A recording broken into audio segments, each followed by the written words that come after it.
Hola, ¿cómo estáis? Muy, pero muy buenos días. Hoy continuando con el Deuteronomio, ahora sí ya en el capítulo 29 y 30, aquí se cierra lo que podríamos llamar esta sección dentro del Deuteronomio y que habla específicamente acerca de las bendiciones y maldiciones. En el capítulo 29 se mencionan al principio los reyes que son derrotados por Israel. Pero el versículo 6 es muy importante porque transmite de alguna manera la dependencia que Israel tenía en su relación con Dios. Dice el versículo 6, no habéis comido pan, ni bebisteis vino ni sidra, para que supieras que yo soy Jehová vuestro Dios.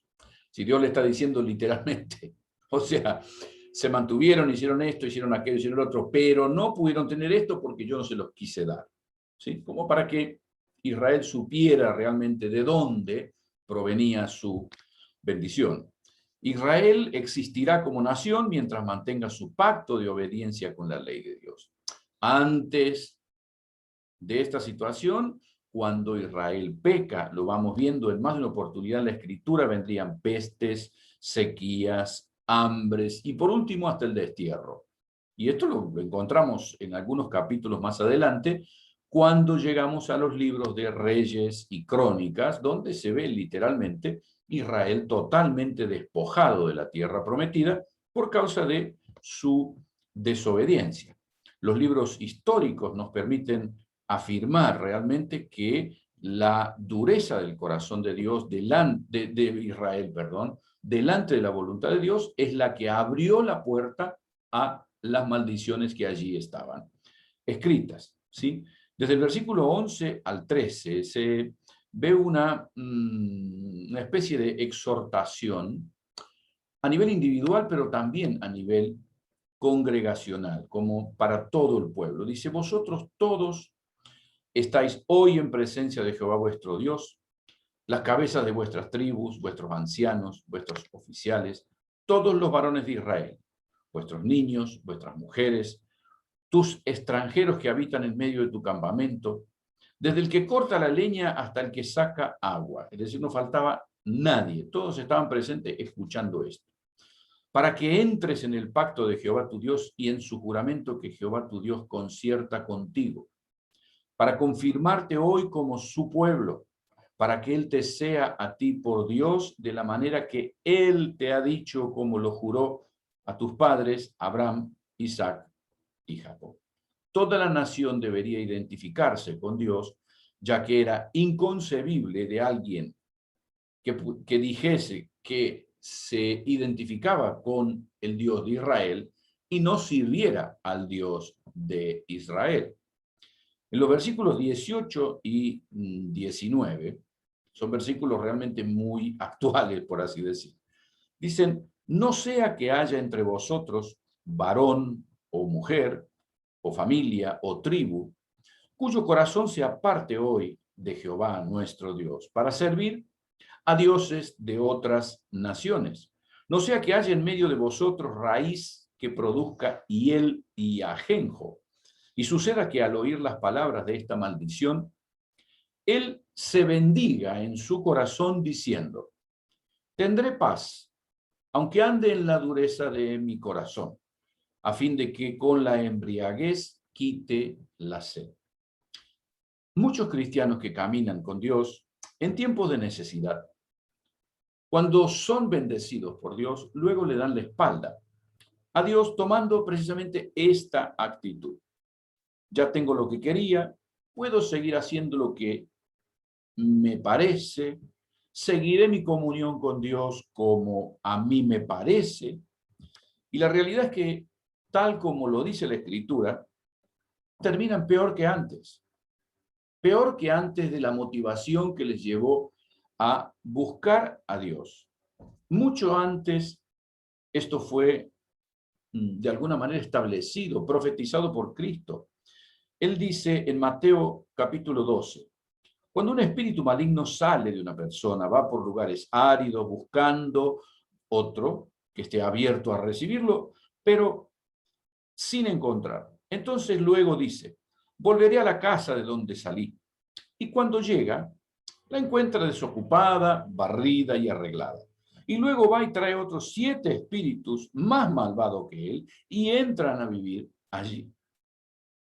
Así que el estrado postrero de aquella persona resulta peor que el primero. Así le sucederá a esta generación malvada. Debemos notar que la elección siempre la hace la persona.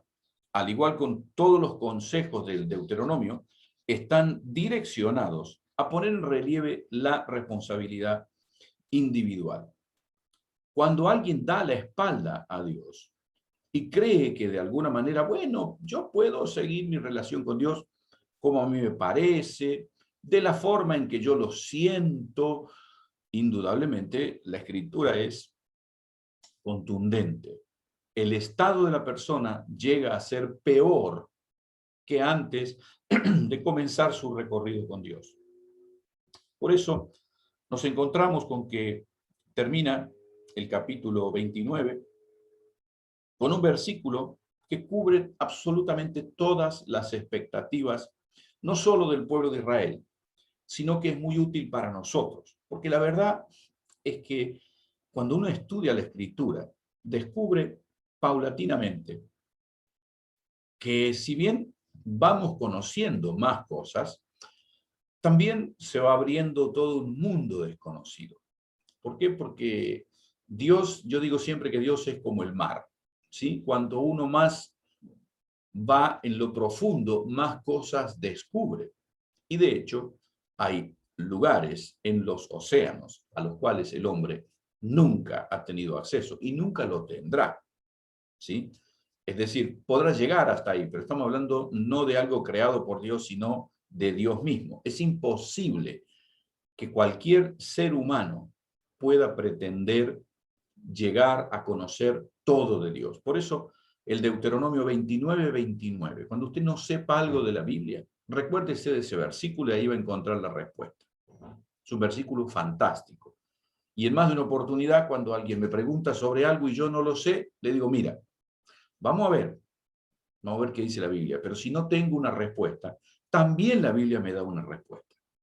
Deuteronomio 29:29 dice, las cosas secretas pertenecen a Jehová nuestro Dios, mas las reveladas son para nosotros y para nuestros hijos para siempre, para que las cumplamos a todas las palabras de esta ley. Siempre habrá cosas que no entendemos, pero siempre debemos vivir conforme a lo que ya sabemos. Esa es la gran cuestión. A eso apunta Deuteronomio. Lo sabes, obedécelo. En el capítulo 30 contiene 20 versículos que inician con que Dios haría si Israel le hubiese abandonado, que sería esparcida por todas las naciones de la tierra. Y muchos versículos, cuando uno los lee ahora, entiende por qué Israel fue llevado cautivo. Y todos sabemos que Israel fue llevado cautivo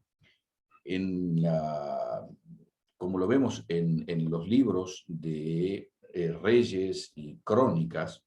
¿Y cuál es la cuestión? Israel fue llevado cautivo a Babilonia en el siglo VI antes de Cristo, es decir, más o menos unos 2500 años atrás. Israel fue llevado cautivo, la última parte de lo que quedaba, porque recordemos que a ese momento Israel estaba dividido en 2 reinos, el reino del norte y el reino del sur. El reino del sur es el de Judá y es ese el que va como último a la cautividad en Babilonia.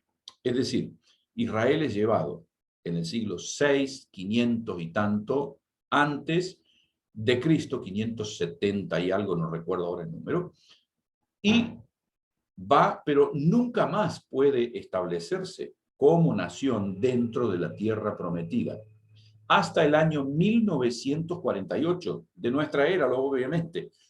Desde, es decir, 2 o 3 años después que termina la Segunda Guerra Mundial, Israel vuelve a establecerse en la tierra prometida.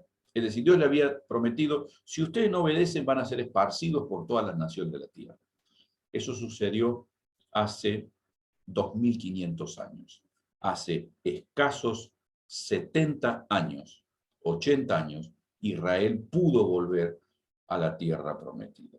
Indudablemente, Israel vivió 400 años como esclavo en Egipto. Dios le dio la tierra prometida para que la habitasen, pero tenían condiciones que el pueblo debería obedecer. Y si no obedecía, el resultado sería el exilio, la dispersión por las naciones.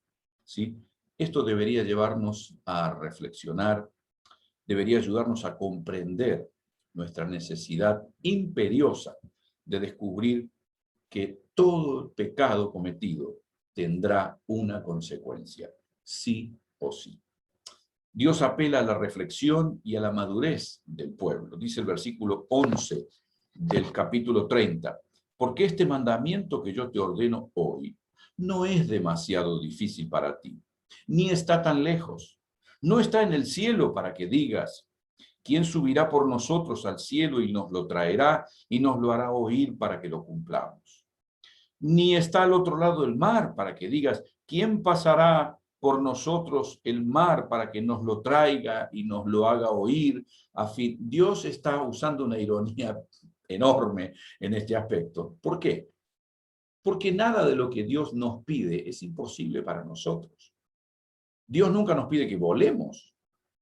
No va a encontrar un versículo solo donde diga, Dios te ordena que vueles. No, no hay nada imposible si nosotros deseamos obedecer a Dios. El problema es que nuestra carne no siempre está dispuesta totalmente a obedecer a Dios. Y bueno, ahí tenemos las consecuencias. Esa es la cuestión, ¿sí? Y indudablemente esto no es solamente en el Antiguo Testamento. En el Nuevo Testamento también vemos el mismo tipo de concepto. Muchas veces utilizamos Apocalipsis 3:20 como un versículo para evangelizar, ¿sí? Allí dice, mira, yo estoy a la puerta y llamo, si alguno oye mi voz y abre la puerta, entraré y cenaré con él y él conmigo, ¿sí? Muchas veces usamos este versículo para decírselo a las personas que no conocen el Evangelio, pero la verdad es que está totalmente sacado de contexto, porque este es uno de los mensajes a la iglesia de la Odisea. Es decir, conocían a Cristo, pero el problema es que le cerraban la puerta, no le daban lugar. Exactamente el mismo concepto que vemos al final de Deuteronomio lo encontramos, con otras palabras por supuesto, pero también en el Apocalipsis. ¿Por qué? Porque el pueblo de Dios en el Antiguo Testamento y en el Nuevo Testamento siempre tuvo la libertad de poder darle la espalda a Dios, pero nunca, ni en el Antiguo ni en el Nuevo Testamento, el pueblo podrá decir, he desobedecido y no tengo ninguna consecuencia. Eso no. Nos encontramos el día de mañana. El Señor os bendiga.